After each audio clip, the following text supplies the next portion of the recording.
Go on, babies, heat me up. Alright, peeps and puddings. My little puddlings. Welcome back to Yorkshire. Sunny West Yorkshire. Well, sunny right now, but 10 minutes ago, it was fucking snowing, mate. So it is Baltic. It is so cold that the raisins have come to play. Raisins?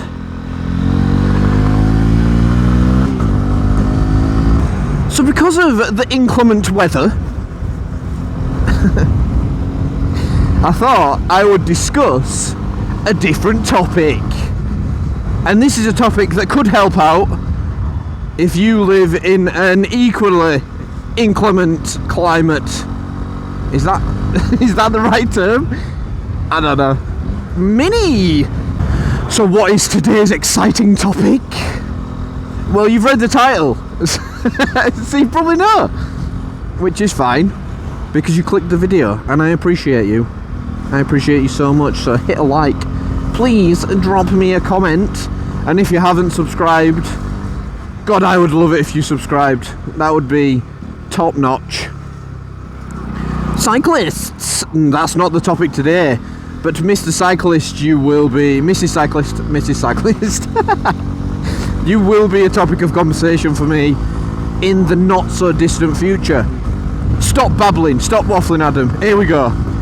Podmoto today discusses heated grips, but not just any heated grips.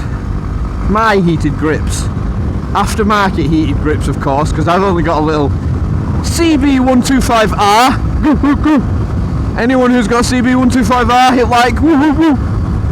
Legends. If you haven't, buy one. Woo, woo. I'm going to stop whooping. So, what have I got? I'm going to switch them off so that I can do a bit of a presentation. So you can see my little box there, and then you can see these are aftermarket heated grips. He won't have heated grips. No, he won't. Oh, the sheep again, yeah, bar.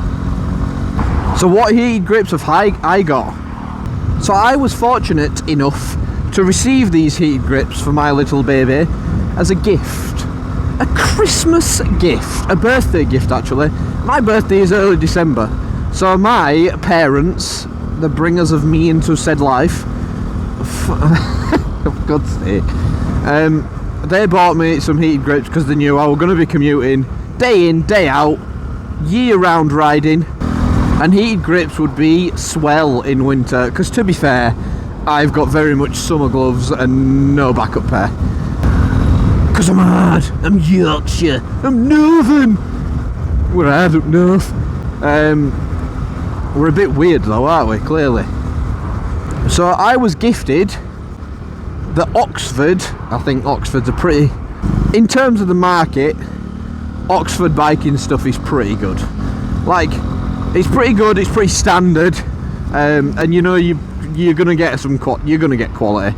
I'm not talking like break the bank quality either. I'm talking just, you know, they're decent. They're really good. Decent, good. They're mixed. That's not really clear. Anyway, I've got the Oxford Commuter heated grips. So the difference between other types of heated grips and the Oxford Commuter heated grips is that they are very much tailored to bikes like this.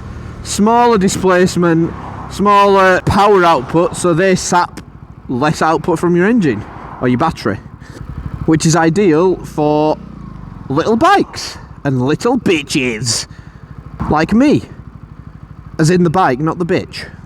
Filterage potential. Well, I'll go around you.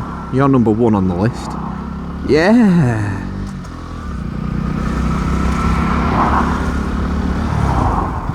This ranges out a little bit.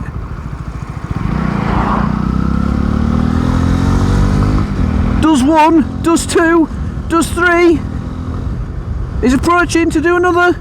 Oh, thank you very much, young lady or man. I don't know what you were. Whoa, mate. Yeah, that's right. Subaru, I'm taking your spot. That's why I love bikes. And if you've watched my previous video on filtering, that's why he doesn't love the bike. Let's go this way. So the Oxford commuter heated grips, obviously they are going to be less powerful, which therefore leads me to believe that they will be not as effective at getting warm. So a little bit of background on them, not background, in depth. Here we go, presentation. So, as you can see, there's a high and a low setting.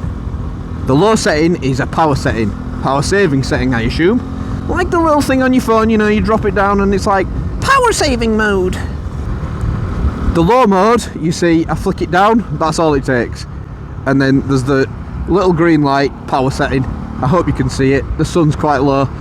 To be honest, I don't use the power low mode very often because I find that it doesn't really do what you want it to do as quickly as you'd like it to do. But that's the nature of a low mode, because the low mode is low. Are you going in there? Oh, my bike, what am I doing? I don't need to wait for you to turn. So I tend to use the low mode after giving it a blast on the top mode, because the top mode, and I'm not joking, actually does get too warm sometimes, to the point your hands feel uncomfortable. But that's good, because it means I wouldn't switch them off, because if you switch them off then you start to lose all the heat. But if you flick it to the low mode, then the heat remains, the heat that was already there sort of stays, and if it does drop, it drops to the lower but still warm mode. So it keeps you fairly toasty for as long as you need, really. Oh, that's tighter than I thought.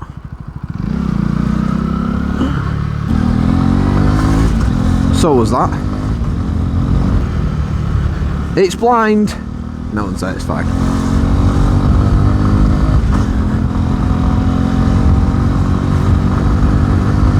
So the other mode, as I've already mentioned, is you just flick it up past the normal mode, which is off. There's no like off button, it's just if it's set in the middle, it's off, which is banging into high mode. You can see the little red lights come on, so now you're in high mode.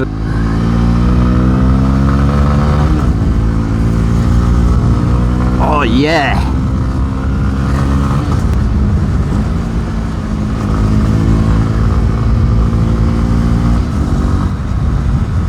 And that higher mode is only going to take 5 minutes or so. 5 minutes or so to start to make your hands toasty. I can't fucking see anything that way.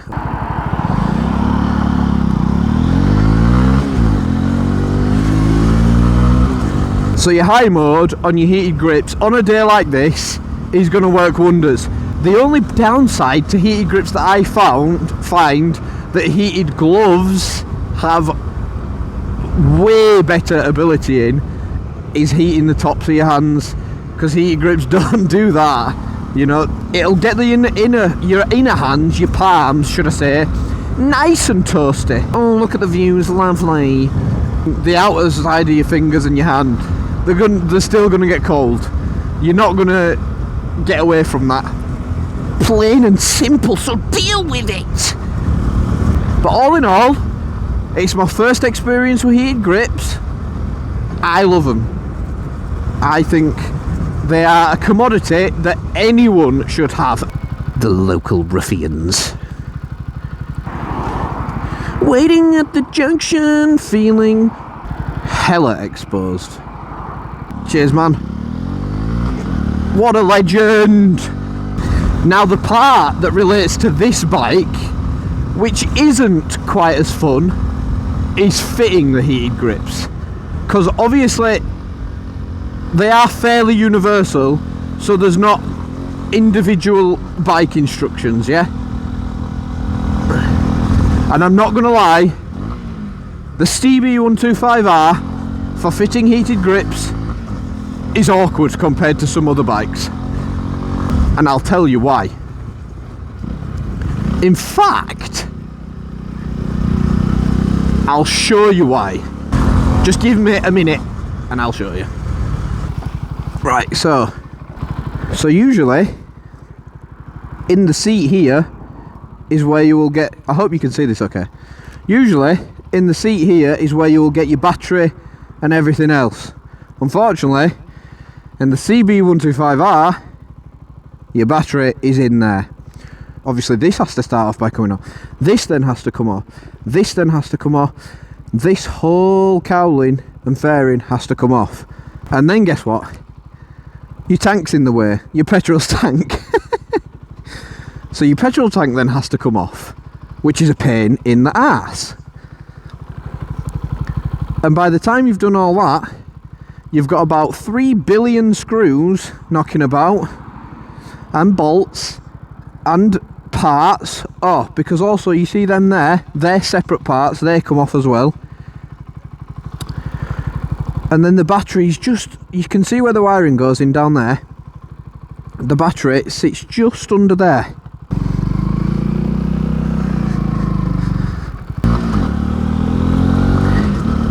So if you're like me and you have never taken a bike apart, because it's not really something people without bikes do very often, you might struggle.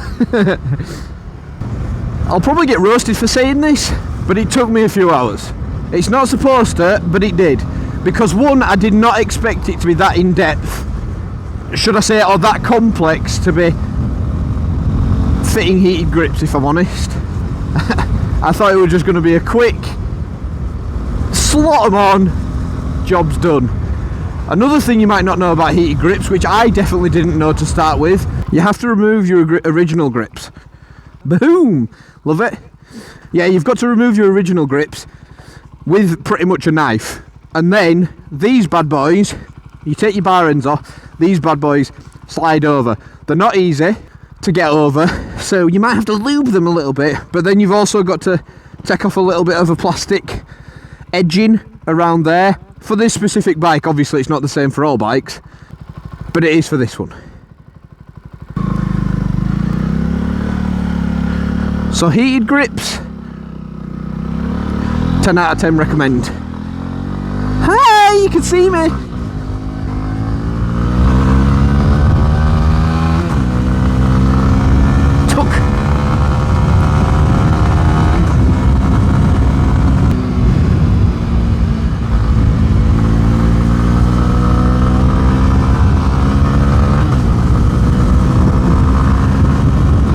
For a 125, I'm having fun. So if you are thinking about heated grips, and especially if you are in the United of Kingdom, like me, or West Yorkshire, because obviously it's a bit colder up here than it is down south, just get some heated grips, it's worth it, definitely. I don't have a heated seat though, I'm not that bougie, but I never find that my ass gets that cold. My ass stays fairly warm because it is sat on a seat. I hope that was a helpful review. Oxford Commuter Grips, heated grips. They've got 2 mode settings, lower output for lower displacement bikes. They're brilliant, I really like them. I'll leave the spec sheet in the description, and there you can pop in a non-existent discount code to get 0% off your next set of Oxford heated grips. So you can thank me later for that. And when I say later, I mean when hopefully I get enough followers that I can be sponsored by maybe Oxford. And then I'll provide you with some price droppage. For God's sake. Anyway, puddlings and brethrens. Puddlings and brethrens, I bid you adieu.